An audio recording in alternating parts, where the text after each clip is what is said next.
नाशिकमध्ये सोनसाखळी चोरीच्या घटना घडत नाहीत असं नवीन नाहीये आणि गंगापूर रोडवरील विद्या विकास सर्कलमध्ये एका 69 वर्षीय महिलेच्या गळ्यातील सोनसाखळी चोरांनी लंपास केली आहे। ही घटना सीसीटीव्ही कॅमेऱ्यामध्ये कैद झाली आहे। बिना साखला असं या वृद्ध महिलेचं नाव आहे।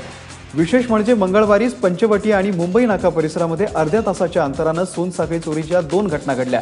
त्यामुळे पोलीस सोनसाखळी चोरांच्या मुसकळ्या कधी आवळणार आहे हा प्रश्न आता उपस्थित होतोय। नाशिकमध्ये एटीएम मधील पैसे काढण्यास मदत करण्याच्या नावाखाली ग्राहकांना लुटणारी टोळी सक्रिय झाली आहे। मुंबई नाका परिसरातील एसबीआयच्या एटीएम मध्ये एक व्यक्ती पैसे काढण्यासाठी गेला होता। त्यावेळी 3 संशयितांनी मदत करण्याच्या बहाण्याने त्याला बोलण्यामध्ये गुंग करून ठेवलं आणि त्याच्याच एटीएम कार्डवरून 16,000ची रक्कम काढून घेतली।